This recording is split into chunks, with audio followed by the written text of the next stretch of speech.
Here are the steps I really want you to follow. So first of all, you have to put your EIN, so your employer identification number. So and then you put your name. So here we are speaking about your individual name, your personal name, not your trade name, not your company name.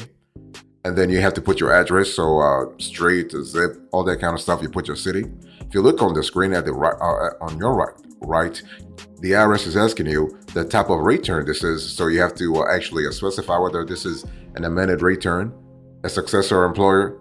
If you are basically, if you had, let's say, no payment to employees last year, then you have to really specify that as well, because the IRS wants to collect as much data about your company as possible. Okay, so this is really what it is. Now, part one here, you have to really tell the IRS what kind of if you actually paid state unemployment tax in one state. So here we are specifying New York, and if you also have to specify whether or not you paid wages in a state that is subject to credit reduction, because you are maybe seeking a credit reduction from the IRS. Okay, and then you put so that's part one. Part two, you put the total payments to employees. So here we made 100,000. We paid 100,000. Payments exempt from FUTA tax. So FUTA is a Federal Unemployment Tax Act. So here we are actually separating 25,000, and then you have to check all that applies. So fringe benefits, group term life insurance, all the benefits that really apply, the retirement pension, dependent care, other.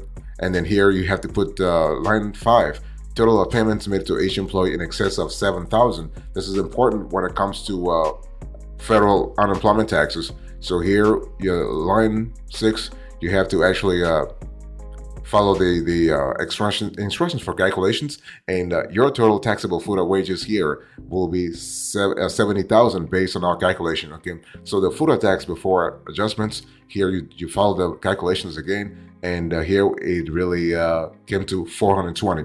So the thing is that when we talk about amending a return, because we chose amended return, it's important to understand that you are trying to correct an error. You're trying to correct some kind of you're trying to really inform the IRS of some kind of adjustment that you wanted to bring to an earlier return. By the way, boss, welcome back to the show. It's really a pleasure to have you here. Make yourself comfortable. You are going to enjoy today's conversation.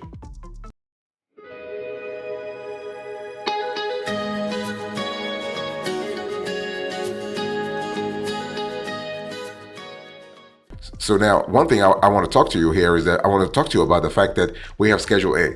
When we talk about Form 940, we have Schedule A, and Schedule A, this is how it looks like.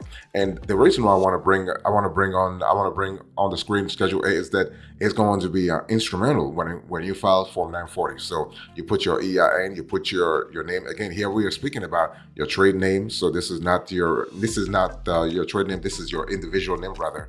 And so here at the Schedule A, you have to specify the states where you paid FUTA taxes. And so here we did not really, you can really fill that out. If you are in several states, that's fine, but you just follow the instructions here. Pretty straightforward. You put the states, the FUTA taxes, taxable wages, the reduction rate, and the credit reduction. This is if you're asking for a credit reduction. If you remember earlier, we are asking for a credit reduction. And so one thing I want to say here is that it's one of those things where you have to be really straightforward. I want to show you another screenshot. This is instructions for a Schedule A. Now, if you have any question, please let us know in the comment section. We'll get back to you. The thing is that the instructions for a Schedule A are pretty straightforward. It's one of those things where the IRS is trying to really make sure that you are following instructions state by state by state by state. This is actually interesting for employers who are actually who are present in multiple states. Let's say you are present in New York, New Jersey, and Connecticut, for instance. So you're present in 3 states, and you have paid wages in all of those 3 states. Then you have to really pay attention to your instructions for Schedule A.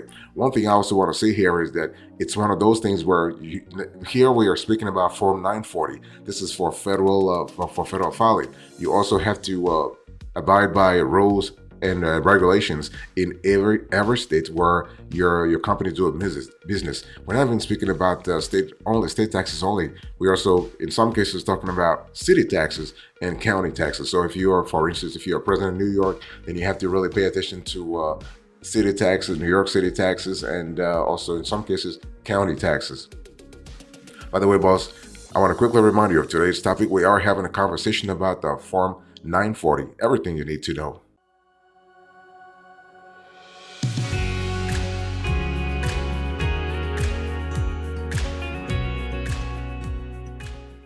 Let me show you now Form like a Part 3. While we talk about Form 940, Part 3, as you can see on the screen here. So here you are going to determine your adjustments. So basically, I'm just following the sequence that I started with. So here, basically, you are on line 9. You have to really and follow the instructions. And basically, it's one of those things where you're telling the IRS the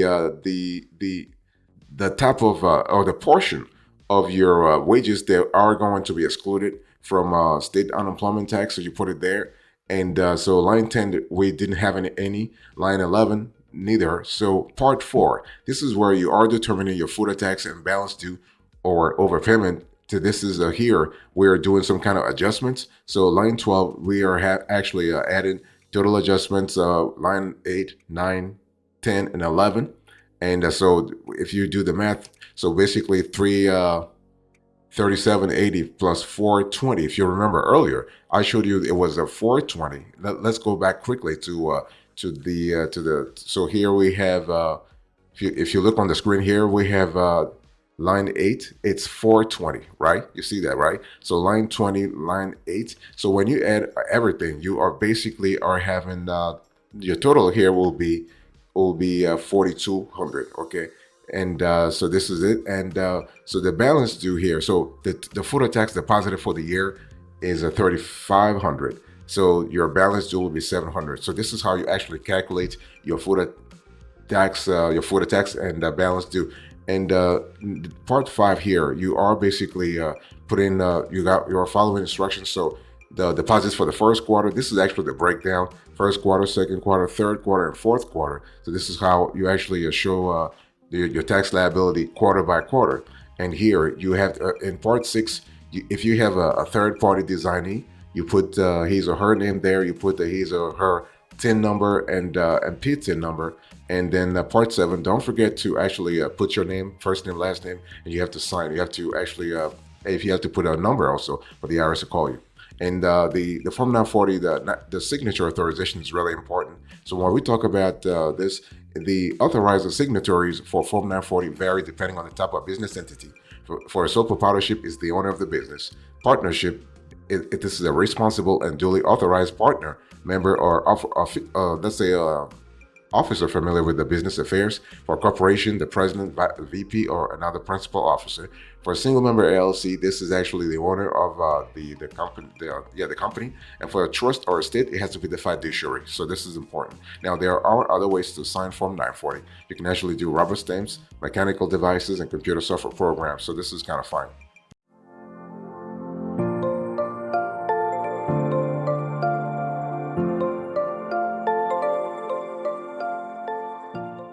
Now, basically, as you can see on the screen here, this is where the bottom of the form. So this is for paid preparer or use only. So if you're paying somebody to actually file this Form 940 on your behalf, this is where the paid preparer has to fill. And also, I want to show you the next screenshot here. This is if there is a payment voucher. So if your business owes some kind of tax liability on Form 940, this is where you have to send it out. Nowadays, a lot of employers are paying their payroll taxes electronically. So this is totally possible. So this is how you actually file Form 940. Very straightforward. Now let me give you a quick overview about Form 940, so you have a clear idea what we're speaking about. So what is Form 940, by the way? So Form 940 is the federal unemployment tax annual report that employers must file to inform the IRS about unemployment tax for their employees. And this unemployment tax is really not, when you think about it, it is not deducted from the salary or payment for the employee. Instead, it is set aside by the employer to report on Form 940. And so when we talk about Form 940, we're speaking principally about FUTA, so Federal Unemployment Tax Act, okay? And the Federal Unemployment Tax Act works alongside the state unemployment benefits to cover those who lost their jobs due to unforeseen circumstances. You know what happened during like a a couple of years ago during COVID. Like FUTA tax was actually there to kind of support all those stimulus programs, whatever. They must be funded through the FUTA program, the FUTA tax program, among others. So employers are taxed by the government to provide for the benefits. So to abide by FUTA, employers such as you need to make regular tax payments and report them on Form 940 with the IRS. So you can see that I showed you earlier, that's scheduled per quarter, right? So this payroll tax is charged from employers at 0.6% of the first $7,000 that the employee earns. Any income beyond this amount is not taxed. So depending upon the state's individual FUTA tax credit, this amount might turn out to be lower than 0.6%. And Form 940 is actually crucial to be filled. You got to really fill that, because this sum is not withheld from the employee's paycheck. However, to do so accurately, you must be aware of the rules regarding this act and to whom it applies. By the way, boss, I want to quickly remind you of today's topic. We are having a conversation about Form 940, how to file it.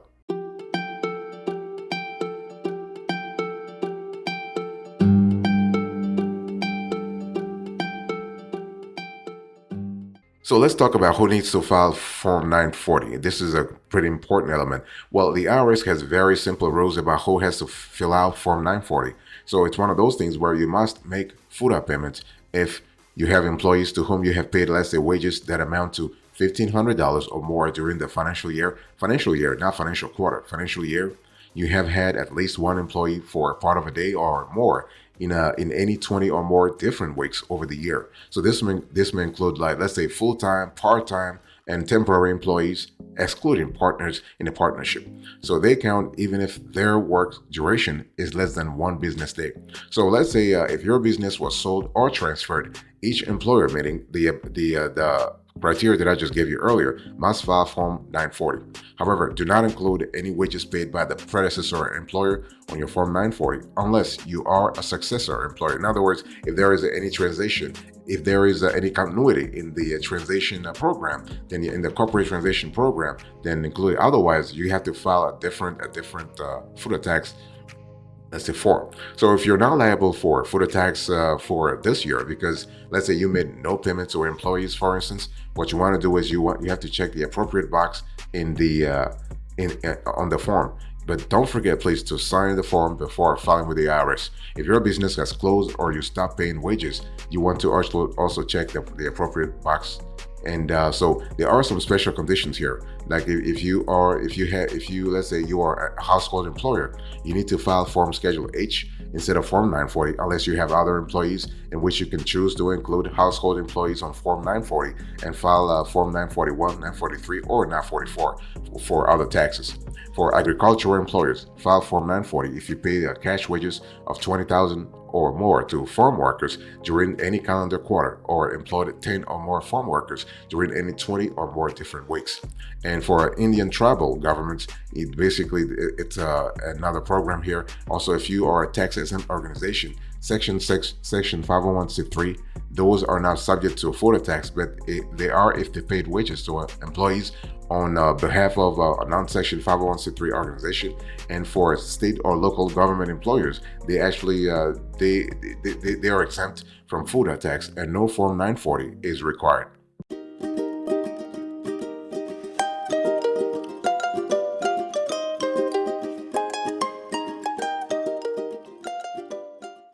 The thing is, it's kind of important when we talk about Form 940, there you got to follow a specific sort of filing schedule. So when we talk about when do you have to file the form, well, it's one of those things where the due date for Form 940 for this year actually is January 31st. So the thing is, the IRS from time to time extends the deadline. So if you have made FUTA payments regularly, you can actually seek an extension, and this is kind of cool. But one thing we want to say is that if you are such an employer, let's say you have made FUTA tax payments regularly for 10 days, then by 10 days, the IRS will extend your due date by 10 days. So from January 31st, we're going all the way to February 10th, okay? And so in terms of, it's important when we talk about those dates, because you need to really fill out your form quickly. Now, if you're using software, things go a little faster. But if you have to fill out manually, you just have to understand, as I showed you earlier, that the form itself has 7 parts, And those parts are pretty straightforward. They're nothing complicated here. And so basically the first part, as you saw, covers everything about like you got to specify if you pay unemployment taxes in any single state. You have to actually, if you didn't pay any tax, that's fine. And then the part one is more about your tax liability, if you will. And part two is more about how you need to calculate your FUTA tax liability. And part three, this is if you want to make some adjustment to the amount based on your state's unemployment tax rules. And it's one of those things where if you are seeking a tax credit, you have to specify it. And part four, this is actually you're calculating your total FUTA tax for the year, okay? And this is actually depending upon the payments you made and the employees you had. And part five, actually, it's pretty similar to the other parts in terms of this part depends on the part four and part three. For instance, part six is one of those things where you are actually telling the IRS if you want somebody else to discuss your let's say your taxes with the IRS. And part seven, this is actually where you gotta sign your name in this part to complete the form. Now, one thing I want to say here is that when we talk about part seven, at the bottom, if you remember earlier, I was showing you a payment voucher, right? And so if all your FUTA taxes are paid, you can actually skip this part. But if you have any tax amount due to with the IRS, you actually must add a payment voucher along with Form 940. So when you file Form 940 with the IRS, you got to have that payment voucher that I showed you earlier. And it's one of those things where you have to put the appropriate amount. And so to include a valid payment voucher, you must add your employer identification number, your business name and address, as well as the total payment amount. And once you mention all of these details, your form and voucher are ready to be submitted. And you don't have to really do anything else.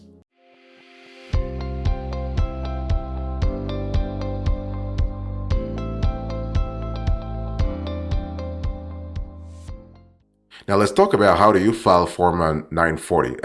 Actually, do you want to let's say file in person or electronically? It really depends on your, let's say, your strategy or how you usually do things. So there are multiple ways to file that form. You can file a physical copy or the form with the IRS, or choose to go with an electronic filing. Okay, so it's one of those things where if you want to file electronically, you have to go to the IRS websites and carry out the process online. Pretty straightforward and nothing really complicated. And so depending on whether you also have a payment voucher to submit, you can actually do it manually if you want to do things manually. And so when we talk about calculating your FUTA tax liability for each quarter, just remember that you basically have to consider the first $7,000 paid to each employee per calendar year, excluding any exempt payments. Okay, and it's one of those things where you have to really understand what really works for you. Now, the FUTA tax rate is it's about 6% this year. I mean, it changes all the time. Okay, it's one of those things where you have to really see what works for you. Now, bottom line, before I close to this conversation, you want to really avoid penalties and interest. This is so important. You do not want to really get into that. So deposit and pay your tax when it's due. You want to file your fully completed Form 940 accurately and on time. You want to attach a Schedule R, Form 940 if required. And you want to ensure that your tax payments are honored by your financial institution. I mean, make sure you have cash in your checking account, in your business checking accounts, okay? And penalties and interest are charged on late taxes and returns at a rate set by law. And so use Form 843 to request abatement of assessed penalties or interest. So bottom line here is that when it comes to Form 940, the IRS gives you multiple ways to comply with FUTA and submit your payments and Form 940 on time to ensure the smooth running of your business. So if you are, let's say you are an eligible employer who actually followed the steps I actually shared with you in today's conversation, you can file the FUTA tax return well in advance. And so maintaining your account books is another step that ensures your returns are filed correctly and on time. And so this is really good in terms of making sure, again, we want to comply with all rules and regulations.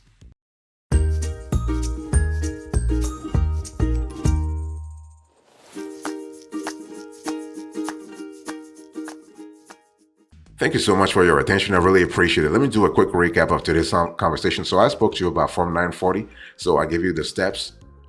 Then we went through the overview. And I finally explained to you all the different parts of the form.